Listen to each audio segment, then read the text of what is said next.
जरा सोचिए, कुछ इनोसेंट बच्चों के हाथ में रॉड देकर उसे जमीन से माइन ढूंढने के लिए कहा जाता है और उसे डिफ्यूज करने के लिए बोला जाता है, तो क्या अंजाम हो सकता है? यही हो सकता है। और ये कोई कहानी नहीं है, ये हकीकत है। और इसी पर आधारित आज की फिल्म की कहानी। पूरा घटना जानने के लिए वीडियो का अंत तक देखें। मैंने आपके लिए वीडियो में कुछ साउंड इफेक्ट्स भी ऐड किए हैं। अगर मेरा काम आपको पसंद आए तो एक लाइक के साथ मेरा चैनल को सब्सक्राइब कर लीजिएगा। चलिए शुरू करते हैं आज की फिल्म की कहानी, लैंड ऑफ माइन। कहानी की शुरुआत में कुछ बच्चे एक रॉड की मदद से रेत पर रेंगते हुए माइंस ढूंढ रहे थे। फिर एक लड़के ने माइन का ढक्कन खोला और उसका फ्यूज निकलकर माइन को डिफ्यूज कर दिया।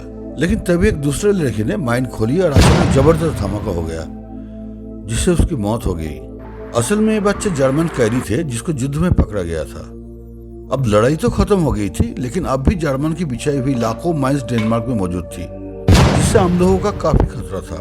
अब सरकार ने माइंस निकालने का जिम्मा इन्हीं कैदी बच्चों पर डाल लिया।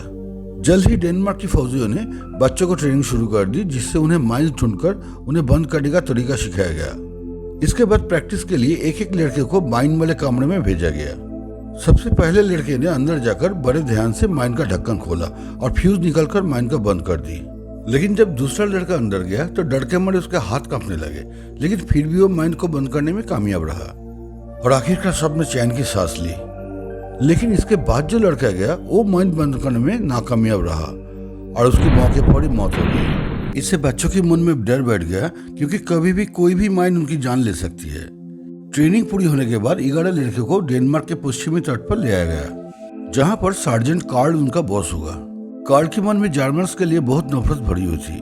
उसने देखा कि बच्चे ज्यादा से ज्यादा 13-14 साल के थे, पर कार्ल जैसा आदमी जो नाजियों के लिए बेहद नफरत करता था, उसके लिए बच्चे सिर्फ माइंस ढूंढने के औजार थे। फिर कार्ल ने बीच की ओर इशारा करते हुए कहा कि वहां 45,000 माइंस दफन है।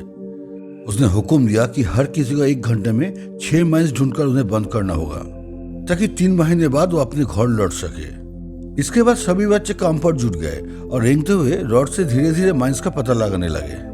अचानक अर्नेस्ट नाम का एक लड़के को एक माइन मिली और उसने अपनी ट्रेनिंग की मदद से माइंस को डिफ्यूज कर दिया।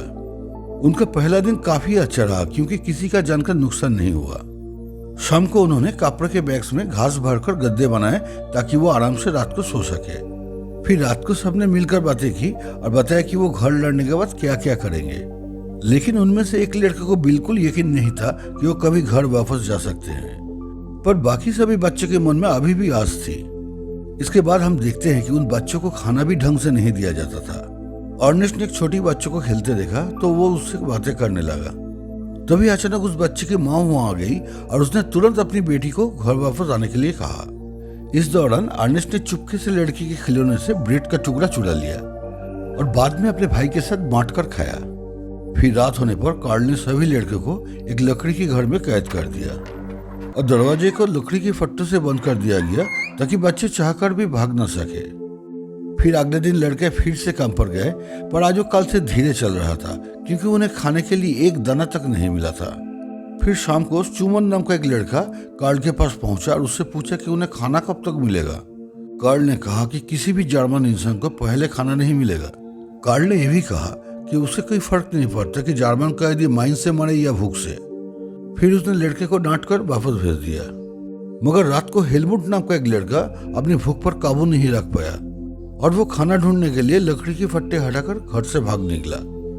फिर अगली सुबह अर्नेस्ट को बुखार हो गया और उसे चक्कर भी आ रहे थे, पर इसके बावजूद भी कार्ल ने उसे एक पल के लिए आराम करने की इजाजत नहीं दी और उन्हें उसी वक्त काम पर लग जाने को कहा।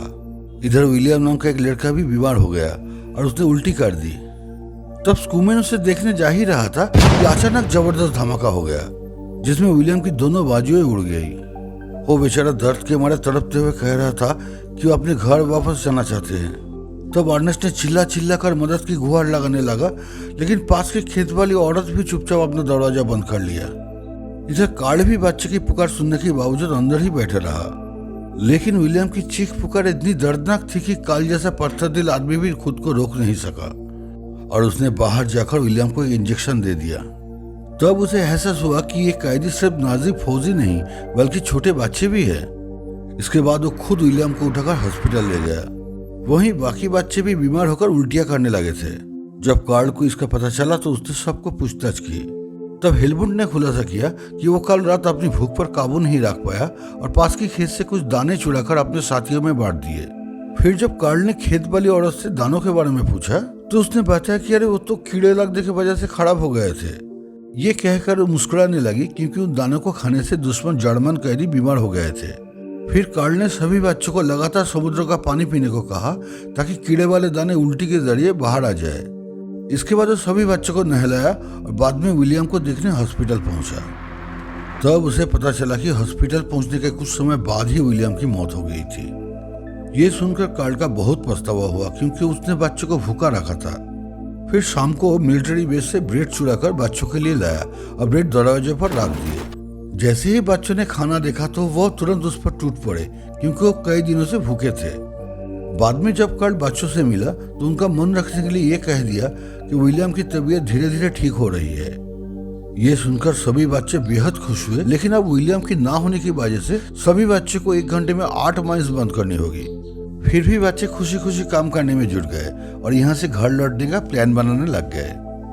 बच्चों की किसी से कोई शिकायत या गुस्सा नहीं था क्योंकि वो जानते थे कि वो बाकी जर्मन फौजियों की हुई गलतियों की भरपाई कर रहे थे। फिर रात को कुछ डेनमार्क के फौजियों ने शराब पीकर बच्चे पर हमला कर दिया और वो बेचारे डर के मारे कुछ नहीं कर सके।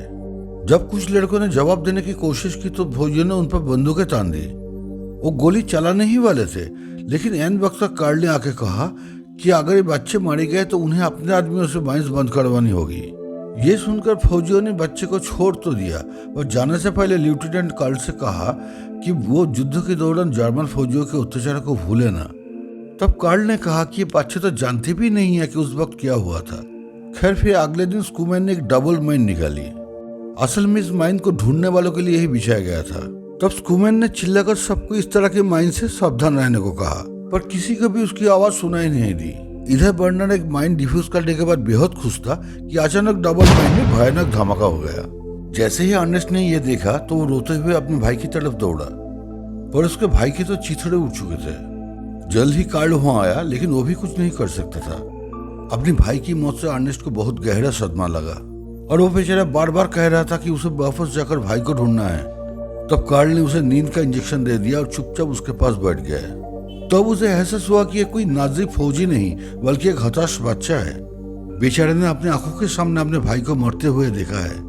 बाद में कार्ल ने स्कूमन को बुलाकर विलियम की मौत के बारे में बताया। स्कूमन ने कहा कि वो ये बात पहले से ही जानता है। उसने कहा कि सभी लड़के बस जल्द से जल्द सभी माइंस निकालकर अपने घर वापस जाना चाहते हैं, लेकिन अब उसे यकीन हो गया कि ऐसा कुछ नहीं होने वाला। तब कार्ल ने कुछ ऐसा कहा जो उसने आज तक नहीं कहा था। उसने कहा कि फिक्र मत करो, जल्दी ही सब ठीक हो जाएगा। उस रात कार्ल ने दरवाजा बंद नहीं किया और खुद मिलिट्री बेस से बच्चों के लिए ब्रेड लेने चला गया। फिर अगले दिन बच्चे बेहद खुश थी क्योंकि कार्ल ने उसे आराम करने की इजाजत दी थी और फिर उन्होंने मिलकर बीच पर फुटबॉल खेला। अब धीरे धीरे सब ठीक हो रही थी कि अचानक पास ही में एक धमाका हुआ और जिसे सब बदल गया। इस धमाका में कार्ल की कुत्ते की मौत हो गई थी, जबकि वो उस इलाका में घूम रहा था जहां से सभी माइंस निकल दी गई थी। इस चीज से कार्ल को लगा कि बच्चे उसे धोखा दे रहे हैं। पहले नाजियों ने उसके पूरा परिवार को मार डाला और अब उनकी वजह से उसका कुत्ता भी मर गया। इस घटना के बाद कार्ल के मन में नफरत फिर एक बार जाग उठी और वो दोबारा से क्रूर और अत्याचारी बन गया। जो लड़का माइंस हटाए हुए इलाका की जांच करता था उसने कार्ल को बताया कि सच में इस इलाका से सारी माइंस निकाल दी गई थी और कार्ल ने उसकी एक न सुनी और उसे कुत्ता बनने की सजा दी। उसने बॉल फेंकी और उससे कुत्ता बनकर ही बॉल लाने को कहा और जबरदस्ती कुत्ते की तरह भौंकने का हुक्म दिया। अब कार्ल ने एक बार फिर से उस इलाका की जांच करने को कहा, पर एक लड़का ने इसका विरोध किया। तब कार्ल ने गुस्से में आकर उसे कई बार थप्पड़ मारे। इसके बाद सभी बच्चे बाहों में बाहें डाले अपनी जान जोखिम में डालकर उस इलाका पर चलने लगे ताकि बची हुई माइंस का पता चल सके। बाद में जो लड़के को कार्ल ने थप्पड़ मारे थे वो तंग आकर वहां से भाग जाने का डिसीजन लिया, लेकिन स्कूमन ने उसे कहा कि सारी माइंस डिफ्यूज करने के बाद वो सबको घर भेज दिया जाएगा। फिर अगले दिन वो खेत वाली औरत अचानक दौड़ते हुए बच्चों के घर में आई और रोते हुए उनसे मदद मांगने लगी। लड़के तुरंत उसके साथ भागकर बाहर आए तो देखा कि उसकी लड़की खेलते खेलते माइंस के इलाके में चली गई थी। तब स्कूमन तुरंत जमीन पर लेटकर माइंस खोजने लगा। इधर जब कार्ल वापस आया तो उसने देखा कि घर एकदम खाली था। उसने सोचा कि सभी बच्चे भाग गए, पर जब वो बीच पर पहुंचा तो उसने देखा कि वो सब मिलकर छोटी बच्चों की बचाने की कोशिश कर रहे थे। तभी अचानक अर्नेस्ट माइंस की इलाका पर सीधा चलते हुए बच्चे के पास गया। फिर अर्नेस्ट ने बच्चे को उठाकर स्कूमन को पकड़ा दिया और खुद वही शून्य होकर खड़ा हो गया।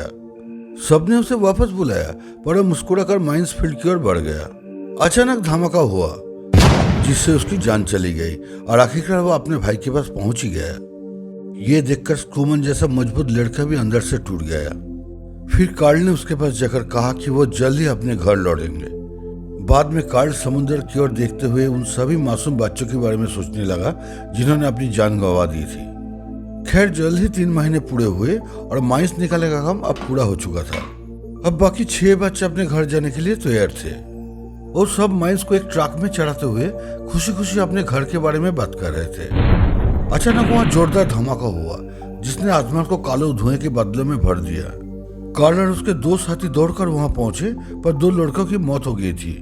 आखिरकार बाकी बच्चे 4 लड़के ट्रक में चढ़े, लेकिन उनके चेहरे पर खुशी का नामो निशान नहीं था। इसके बाद उन्हें घर भेजने की बजाय एक और माइन फील्ड में भेज दिया गया जहां 72,000 माइन्स बिछी हुई थी। तब उन्हें एहसास हुआ कि घर लौटने के सारे वादे झूठे थे। जब कार्ल को इसकी खबर मिली तो उसे भी धक्का लगा। उसने अपने सीनियर से बात करके बच्चों की घर वापस भेजने की पूरी कोशिश की, मगर अफसोस कोई फायदा नहीं हुआ। फिर बाद में नए इलाका की लीडर को एक लेटर मिला तो उसने उन्हीं 4 बच्चों को बाहर बुलाकर एक ट्रक में भेज दिया। वो नहीं जानते थे कि अब उन्हें कहाँ भेजा जाएगा। अचानक कार्ल ने ट्रक का कपड़ा उठाया और बच्चों ने देखा कि वो बॉर्डर पर थे। आखिरकार बच्चों को सरहद पर छोड़कर उसने उन्हें घर पहुंचाने का वादा पूरा किया। असल में कार्ल ने ही एक नकली ऑर्डर भेजा था जिस वजह से उन 4 को रिहा कर दिया गया। एक फौजी होने के नाते शायद उसने गलत किया, लेकिन इंसानियत के नाते कार्ल की अच्छाई ने युद्ध की कड़वाहट को मिटाने का काम किया। फिल्म की कहानी यहीं खत्म होता है। फ्रेंड, कहानी कैसा लगा कमेंट कीजिएगा। आपका एक लाइक और सब्सक्राइब मेरे नए चैनल को आगे बढ़ने में बहुत मदद करेगा। मैं ऐसा कहानी आगे और लाते रहूंगा। खुश रहिएगा। बहुत बहुत धन्यवाद आपको। नमस्कार।